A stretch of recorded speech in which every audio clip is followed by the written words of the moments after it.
First ଥରକ ତାଙ୍କର ଯୋଉ ପଇସା ପାଇଁ ଡିସ୍ପ୍ୟୁଟ୍ ହେଇଥିଲା ତାଙ୍କ ଜିମ୍ରେ ସତ୍ୟବିହାରରେ, ସିଏ ଯୋଉ ପଇସା ପତ୍ର ଖର୍ଚ୍ଚ କରୁଥିଲା, ଯୋଉ ଦାଣ୍ଡିଆ ନାଇଟ୍ରେ ପଇସା ଖର୍ଚ୍ଚ କରିଥିଲା, ଆଉ ଷ୍ଟାର୍ଟିଂରେ ଯୋଉ ପଇସା ଖର୍ଚ୍ଚ ହେଇଥିଲା ତମେ ଜାଣିଥିବ, ମୁଁ ତ ଠିକ୍ ସେ ଜାଣିନଥିଲି ଯାହା ପଇସା ପତ୍ର ଖର୍ଚ୍ଚ ହେଇଥିଲା 40,000 ଟଙ୍କା କିନ୍ତୁ ଦାଣ୍ଡିଆ ନାଇଟ୍ରେ ଖର୍ଚ୍ଚ କଲା। ସେ 40,000 ଆଉ ଗୋଟେ କଣ ଏମିତି ମିଶିକି ତାର 60-70 ହଜାର ହଉଥିଲା।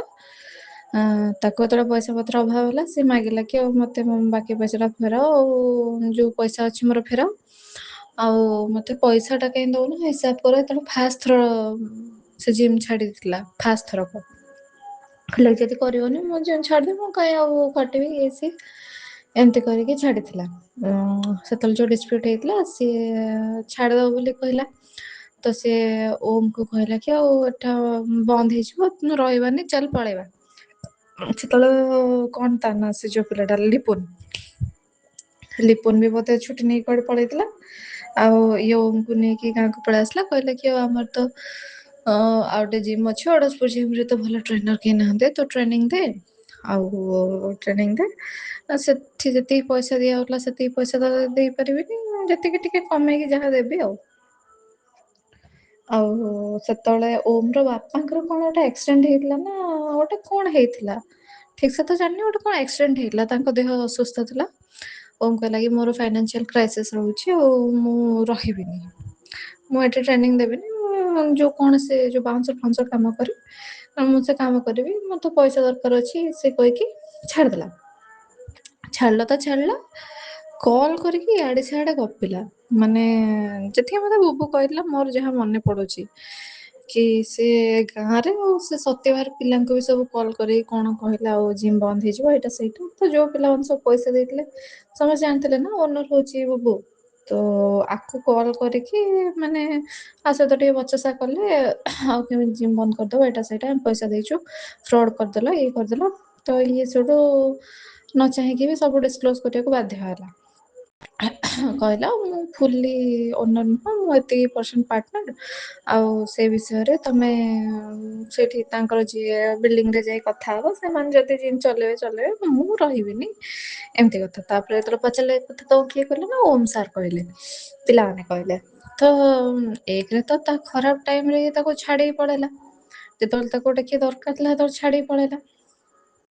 ତାପରେ ଗଲା ତ ଗଲା, ଆ ବିଷୟରେ ଗପିଲା, ତାର ଟିକେ ରାଗ ହେଇଗଲା।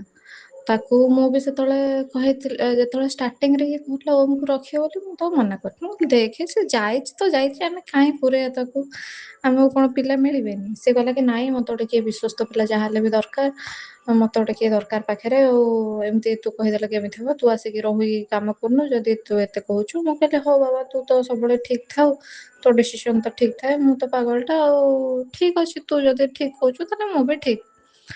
ସେଉଠୁ ସେ ଆଣିକି ରଖିଲା ଓମକୁ।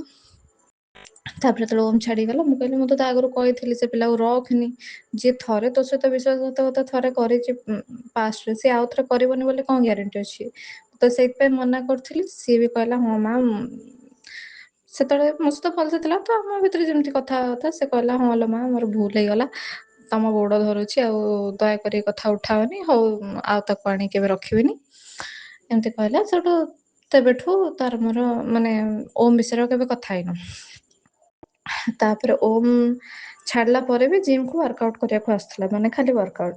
ସେଠୁ ସେଟା ବୁବୁକୁ ସହି ହେଲାନି, କହିଲା ତୁ ତ ମୋର ଏତେ ମାନେ ଓମ୍ କୁ ବୁବୁ ଡାଇରେକ୍ଟ କିଛି କହିନି, ମତେ କହିଲା କି ମାମା ଓମ୍ କୁ ଟିକେ ମେସେଜ କରିଦଉ, ଟିକେ ଇଂଲିଶରେ ଭଲସେ କହିକି କି ଆଉ ସିଏ ଆସିବନି ଜିମ୍ କୁ, ୱାର୍କ ଆଉଟ କରିବାକୁ ବି ଆସିବନି, ଏଇଟା କରିବାକୁ ଆସିବନି, ଆଉ ସେ ତ ଗଲା ଆଉ ପୁଣି ମୋ ଜିମ୍ ରେ କାହିଁ ୱାର୍କ ଆଉଟ କରିବ, ସେ ଯାଉ ତାର ଯୋଉଠି ୱାର୍କ ଆଉଟ କରିବା କଥା କରୁ।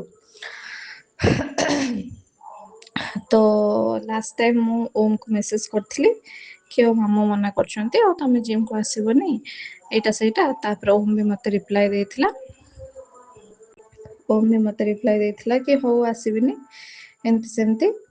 ତାପରେ ମୁଁ କହିଥିଲି ହଁ ମେସେଜ କରିଦେଇଛି। ତାପରଠୁ ଆମେ ଓମ୍ ବିଷୟରେ କେବେ ଆମ ଭିତରେ କଥା ଉଠେଇଲୁ। ସେତେବେଳେ ତ ତାପରେ ପୁଣି ସେ ପ୍ରଦୀପ ସାର୍ ହରିକା, ହଁ ଏତେ କଥାର ମନେ ପଡିଲା। ହଁ ଏଇଟା ତାର ଓମକୁ ଡାକିଲାନି ବାହାର କରିଦେଲା ଜିମରୁ ମେସେଜ କଲା। ତାପରେ ସେଇଠୁ ପ୍ରଦୀପ ସାର୍ ଯୋଉ ତାକୁ ମିଟିଂ ଡକେଇଲେ, କହିଲେ କି ଆଉ ତମ ଜିମ୍ ତମେ ଛାଡ଼ିଦେଲେ କେମିତି ହବ, ଏମିତି ପେସେଣ୍ଟ କାହିଁ ହଉଛୁ, ପଇସା ଆଜି ନହେଲେ କାଲି ହିସାବ ହବ, ଏଇଟା ସେଇଟା ତାକୁ ଏମିତି ବୁଝିଲେ। ତାକୁ ଆଣିକି ପୁଣି ଜିମରେ ପୁରେଇଲେ। ତ ଇଏ ଯେତେବେଳେ ଜିମରେ ପଶିଲା ଓମକୁ ସେଠି ଟ୍ରେନର ହିସାବରେ ରଖିଲାନି। ମେ ବି ସେବେଠୁ ତାର ରାଗ ଥିବ ଉପରେ, ମୁଁ ଯେତିକି ଭାବୁଛି କି ସେବେଠୁ ରାଗ ଥିବ କି କଣ। କାହିଁକିନା ତାପରେ ସେ ୱାର୍କଆଉଟ କରିବାକୁ ବି ତାକୁ ମନା କରିଦେଲା। ତାପରେ ମୁଁ ଜାଣିନି, ବାସ୍ ମୁଁ ଜାଣିବା ଭିତରେ ଏତିକି ହିଁ। ତାପରେ ଆମେ ଓମ ବିଷୟରେ କେବେ ତାର ମୋର ଡିସ୍କସ ହିଁ କରିନୁ। ସେ ତା ବାଟରେ ଆମେ ଆମ ବାଟରେ।